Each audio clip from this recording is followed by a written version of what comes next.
Hello students, अब तक हम लोगों ने ओम्स लॉ एंड रेजिस्टेंस के बारे में पढ़ा था और हम लोगों को पता चला कि करंट ना केवल पोटेंशियल डिफरेंस बल्कि रेजिस्टेंस पर भी डिपेंड करता है। इसलिए किसी भी सर्किट में रिक्वायर्ड अमाउंट ऑफ करंट को पाने के लिए हम लोग रेसिस्टर्स को कंबाइन करते हैं। रेसिस्टर्स को हम लोग दो तरीके से कंबाइन कर सकते हैं, in series and in parallel. Number 1, in series. Number 2, in parallel. जब हम लोग रेसिस्टर्स को एक के बाद एक एंड टू एंड कनेक्ट करते हैं तो वैसा combination of resistors series combination of resistors कहलाता है।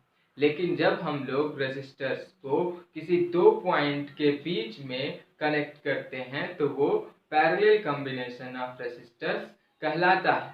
आज के इस लेक्चर में हम लोग सीरीज कॉम्बिनेशन ऑफ रेसिस्टर्स के बारे में ही पढ़ने वाले हैं। तो आइए सीरीज कॉम्बिनेशन के बारे में लिख लेते हैं। When we connect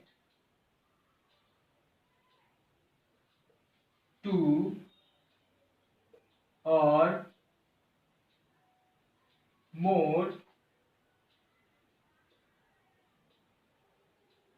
resistors end to end, one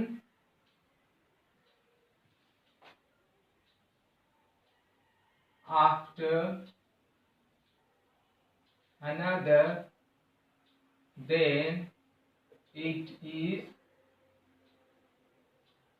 called series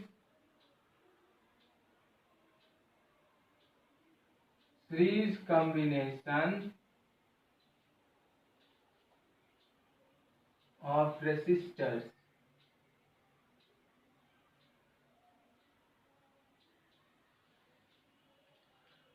हम लोगों को जानना यह है कि जब हम लोग नंबर ऑफ रेसिस्टर्स को किसी भी सर्किट में सीरीज में कनेक्ट करते हैं तो करंट के वैल्यू का क्या होता है और उस सर्किट का ओवरऑल रेजिस्टेंस का क्या होता है। किसी भी सर्किट के ओवरऑल रेजिस्टेंस को हम लोग इक्विवेलेंट रेजिस्टेंस या रिजल्टेंट रेजिस्टेंस कहते हैं। तो we will write it equivalent resistance.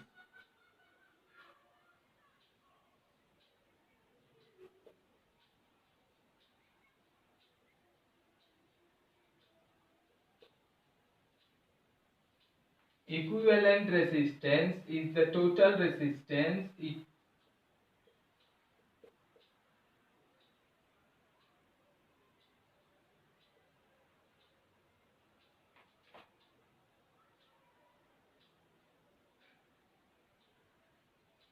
of a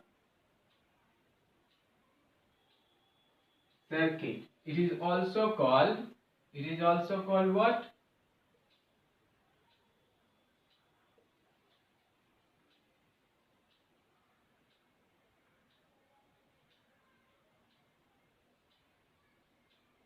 Resultant resistance।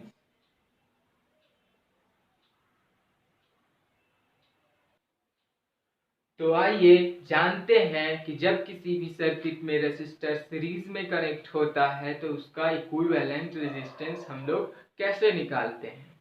So we will find the equivalent resistance of a circuit when resistors are connected in series. So we have to find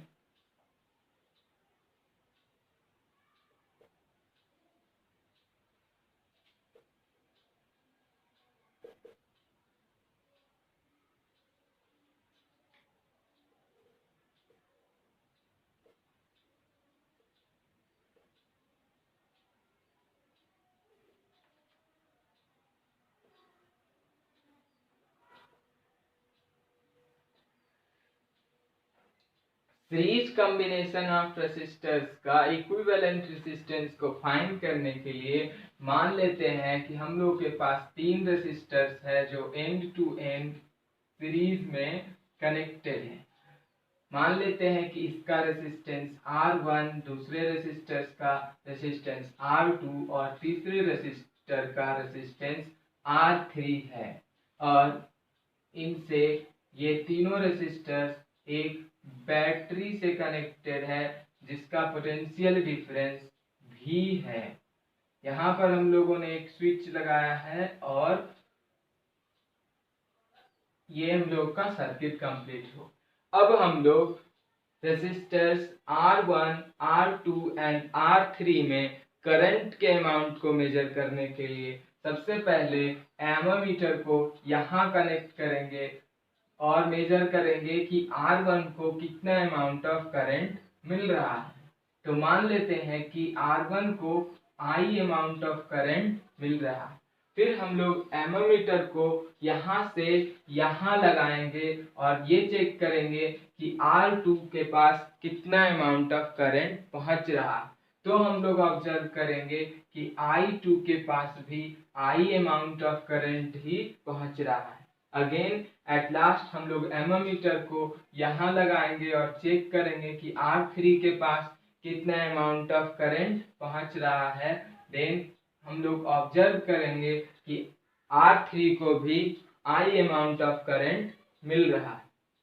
अब हम लोगों को resistor R1, R2 और R3 के बीच में कितना potential difference है इसको मेजर करना है। पोटेंशियल डिफरेंस को मेजर करने के लिए हम लोगों ने R1 से पैरेलल एक वोल्ट मीटर यहाँ लगाया और हम लोगों ने वोल्ट मीटर रीडिंग को नोट किया। हम लोग ऑब्जर्व करते हैं कि R1 का पोटेंशियल डिफरेंस V1 है। फिर हम लोग R2 का पोटेंशियल डिफरेंस को मेजर करने के लिए वोल्ट मीटर को इन दोनों पॉइंट्स के बीच में लगाते हैं और मेजर करते हैं। तो हम लोग ऑब्जर्व करते हैं कि R2 का पोटेंशियल डिफरेंस V2 आता है। फिर हम लोग R3 के पोटेंशियल डिफरेंस को मेजर करने के लिए इन दोनों पॉइंट्स के बीच एक वोल्ट मीटर लगाते हैं और ऑब्जर्व करते हैं कि वोल्ट मीटर का रीडिंग R3 है। V1, V2 एंड V3 तीनों का पोटेंशियल डिफरेंस डिफरेंट है, लेकिन हम लोग ऑब्जर्व करते हैं कि इन तीनों पोटेंशियल डिफरेंस का summation total potential difference V के बराबर है। It means V is equals to V1, V2 plus V3। Now student, मान लेते हैं कि इस सर्किट का टोटल करंट I है और overall resistance it means equivalent resistance R है। So if I amount of current is flowing through the circuit and R is the equivalent resistance of circuit, then from Ohm's law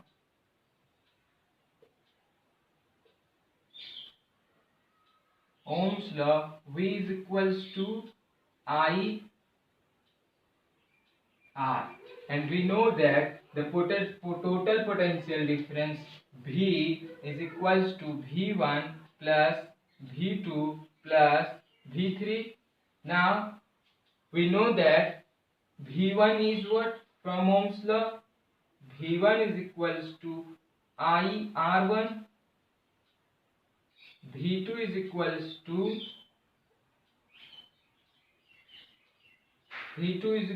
to I R2 and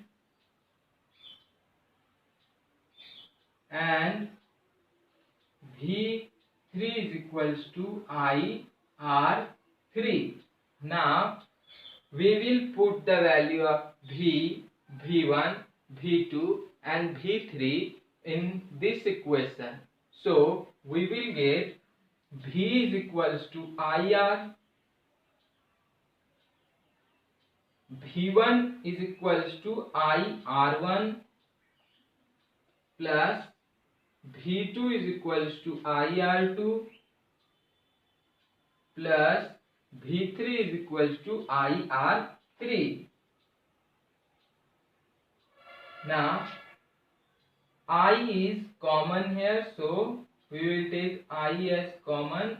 I1, R1, R2 plus R3, I cancel, so R is equals to R1 plus R2 plus R3. So the equivalent resistance in the series combination of resistors is the summation of all the individual resistors. So as the equivalent resistor is the summation of all the equivalent resistance, therefore the overall resistance, equivalent resistance, is greater than all the individual resistors. तो student आज के इस lecture में इतना ही। ये lecture आने में late हो गया मेरे बिजी शेड्यूल की वजह से, लेकिन उम्मीद करते हैं कि अगला लेक्चर जल्द ही आएगा। तब तक के लिए खूब पढ़िए और अपने परिवार के साथ साथ अपने देश का भी नाम रोशन कीजिए। जय हिंद।